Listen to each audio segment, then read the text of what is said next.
আমেরিকার রাডার ফাঁকি দিয়ে ইরানের হাতে মহাদেশীয় মারণাস্ত্র, কাছে ওয়াশিংটন।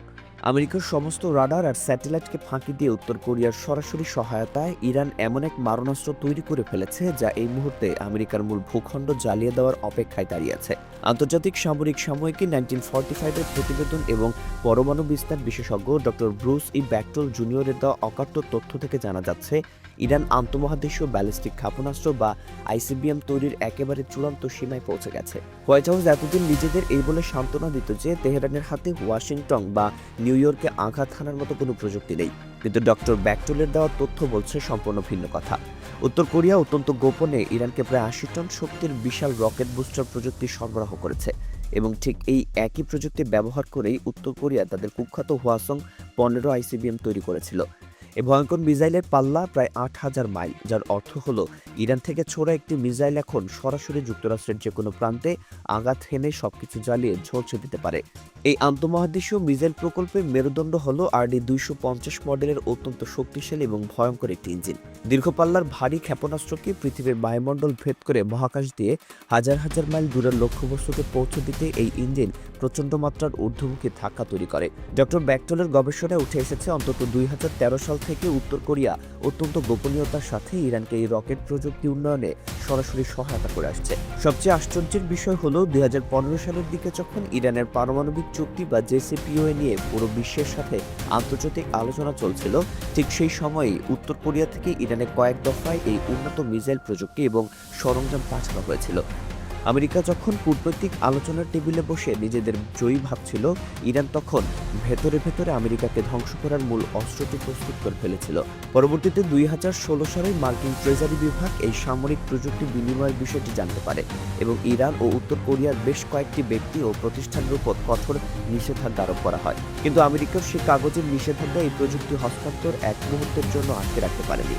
এই সামরিক সহায়তার ফলাফল ঠিক কতটা ভয়ঙ্কর তা উত্তর কোরিয়ার নিজস্ব পরীক্ষাগুলো থেকেই অত্যন্ত স্পষ্টভাবে প্রমাণিত হয়। ২০১৭ সালে উত্তর কোরিয়া বিশ্বকে চমকে দিয়ে কয়েকটি ভয়ঙ্কর ক্ষেপণাস্ত্রের সফল পরীক্ষা সম্পন্ন করেছিল। এর মধ্যে ছিল হওয়াসং-১২ নামের একটি মধ্যম পাল্লার ব্যালিস্টিক ক্ষেপণাস্ত্র, যার পাল্লা প্রায় ৪,৫০০ কিলোমিটার। এরপর তারা পরীক্ষা করে হওয়াসং-১৪ আইসিবিএম, যা সরাসরি আমেরিকার আলাস্কার অ্যাঙ্করেজ পর্যন্ত পৌঁছে গেছে। আর এর পরপরই তারা সামনে আনে হওয়াসং-১৫ নামের আরও উন্নত আইসিবিএম। পরমাণু বিশেষজ্ঞদের মতে, যেহেতু এই প্রযুক্তিগুলোর মূল ভিত্তি ইতোমধ্যে ইরানের সুরক্ষিত ভূগর্ভস্থ মিসাইল সিটিগুলোতে পৌঁছে গেছে, তাই তেহরান এখন অত্যন্ত নিখুঁতভাবে এই উন্নত সক্ষমতা অর্জন করে ফেলেছে। অতীতে উত্তর কোরিয়া থেকে স্কার্ড, নোদং এবং অন্যান্য ব্যালিস্টিক ক্ষেপণাস্ত্র প্রযুক্তি ইরানের হাতে পৌঁছেছিল। জাতিসংঘের বিশেষজ্ঞদের দেওয়া একটি সরকারি প্রতিবেদনেও স্পষ্টভাবে বলা হয়েছিল, ২০২০ সাল পর্যন্ত উত্তর কোরিয়া থেকে ইরানের দীর্ঘপাল্লার ক্ষেপণাস্ত্র প্রকল্পের জন্য অত্যন্ত সংবেদনশীল যন্ত্রাংশ পাঠানো অব্যাহত ছিল।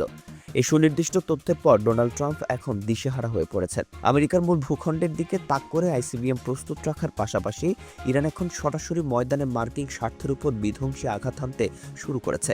মধ্যপ্রাচ্যের চলমান যুদ্ধের মাঝেই উত্তর পারস্য উপসাগরে একটি বিশাল মার্কিন তেল ট্যাঙ্কারে সরাসরি ব্যালিস্টিক ক্ষেপণাস্ত্র হামলা চালিয়েছে ইরানের ইসলামিক রেভলিউশনারি গার্ড বাহিনী। বৃহস্পতিবার ভোরে চালানো এই হামলার খবর নিশ্চিত করেছে ইরানের রাষ্ট্রীয় সংবাদ সংস্থা তাসনিম নিউজ। IRGCর নিখুঁত আঘাতে সাগরে মার্কিন জাহাজটিতে ভয়াবহ আগুন ধরে যায়।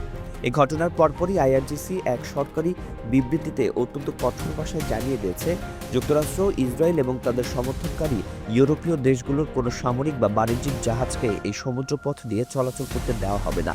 সংস্থাটি সরাসরি সতর্ক করে বলেছে, আন্তর্জাতিক আইন ও বিভিন্ন প্রস্তাবনার ভিত্তিতে যুদ্ধকালীন সময়ে হরমুজ প্রণালী দিয়ে জাহাজ চলাচল নিয়ন্ত্রণ করার পূর্ব অধিকার ইসলামী প্রজাতন্ত্র ইরানের রয়েছে এবং পশ্চিমা কোনো জাহাজ এই সীমায় প্রবেশ করলে সেগুলোকে বিন্দুমাত্র ছাড় না দিয়ে সরাসরি ধ্বংস করা হবে। সমুদ্রে ইরানের এই নিরঙ্কুশ আধিপত্যের প্রমাণ মিলেছে কুয়েতের উপকূলে ঘটা আরেকটি ভয়ঙ্কর হামলার মাধ্যমে। যুক্তরাজ্যের সামুদ্রিক নিরাপত্তা বিষয়ক সংস্থা ব্রিটিশ মেরিটাইম সিকিউরিটি এজেন্সি নিশ্চিত করেছে, বুধবার গভীর রাতে ইরানের ছোড়া একটি নিখুঁত ড্রোনের আঘাতে কুয়েতের একটি বিশাল তেলবাহী ট্যাঙ্কার জাহাজে ভয়াবহ অগ্নিকাণ্ডের ঘটনা ঘটেছে। ইউকে এমটিও ওই জাহাজের ক্রুদের বরাত দিয়ে জানিয়েছে, ইরান থেকে ধেয়ে আসা ওই ড্রোনটি সরাসরি ট্যাঙ্কারে আঘাত হানার পর পুরো জাহাজে আগুন ধরে যায় এবং শেষমেশ সেটি সাগরের বুকে তলিয়ে যায়।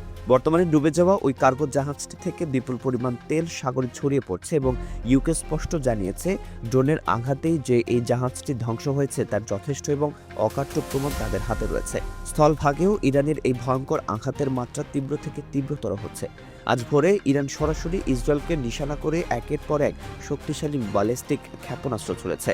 বার্তা সংস্থা রয়টার্স এবং এএফপির সরাসরি প্রতিবেদন অনুযায়ী এই আকস্মিক ক্ষেপণাস্ত্র হামলার জেরে লাখ লাখ ইসরায়েলি নাগরিক প্রাণ বাঁচাতে মাটির নিচের বোমা শেল্টারে আশ্রয় নিতে বাধ্য হয়েছে। এএফপির সংবাদদাতারা জেরুজালেমের মাটি থেকে একাধিক বিকট বিস্ফোরণের শব্দ শোনার কথা নিশ্চিত করেছেন। ইসরায়েলের চ্যানেল 12 সংবাদ মাধ্যম জানিয়েছে, এটি ছিল ইসরায়েল ও মধ্যপ্রাচ্যে মোতায়েন মার্কিন সামরিক স্থাপনা লক্ষ্য করে চালানো তেহরানের 19তম দফার মিসাইল ও ড্রোন হামলা। এই হামলায় পশ্চিম গ্যালিলি অঞ্চলে 2টি ড্রোন আঘাত হেনেছে এবং এমনকি কাতারের দোহায় অবস্থিত মার্কিন দূতাবাসের সংলগ্ন এলাকাগুলো থেকে বাসিন্দাদের সরিয়ে নেওয়ার জরুরি নির্দেশ দেওয়া হয়েছে। এই ধ্বংসাত্মক যুদ্ধের নেপথ্যের ঘটনাগুলো এখন একে একে পরিষ্কার হচ্ছে। গত 6 ফেব্রুয়ারি থেকে 27 ফেব্রুয়ারি পর্যন্ত টানা 21 দিন ধরে তেহরান এবং ওয়াশিংটনের মধ্যে পরমাণু প্রকল্প নিয়ে এক ম্যারাথন সংলাপ চলেছিল। কিন্তু 27 ফেব্রুয়ারি কোনো প্রকার সমঝোতা চুক্তি ছাড়াই সেই সংলাপ ভেস্তে যায়। সংলাপ ব্যর্থ হওয়ার ঠিক পরের দিন অর্থাৎ 28 ফেব্রুয়ারি ইরানে অপারেশন এপিক ফিউরি নামে আগ্রাসী অভিযান শুরু করে যুক্তরাষ্ট্রের সামরিক বাহিনী।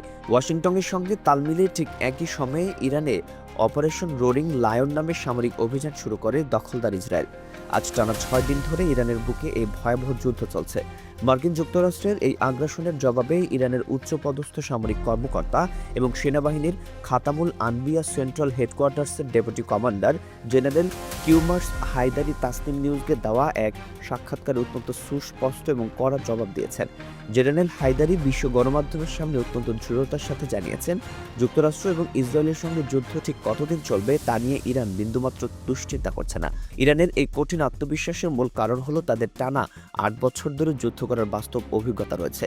তিনি পুরো বিশ্বকে জানিয়ে দিয়েছেন, ইরানি যুদ্ধ শেষ করবে ঠিকই, কিন্তু ততদিন পর্যন্ত যুদ্ধ থামবে না যতদিন পর্যন্ত তারা তাদের লক্ষ্য অর্জন করতে না পারছে এবং যুক্তরাষ্ট্রকে একটি চরম শিক্ষামূলক ও কঠিন জবাব দিতে না পারছে। পেন্টাগন ভেবেছিল কয়েকদিনের বোমাবর্ষণে তেহরান নতজানু হবে, কিন্তু ইরানের সামরিক বাহিনী এখন তাদের সমস্ত শক্তি নিবদ্ধ করেছে কেবল শত্রুকে ধ্বংস করার দিকে।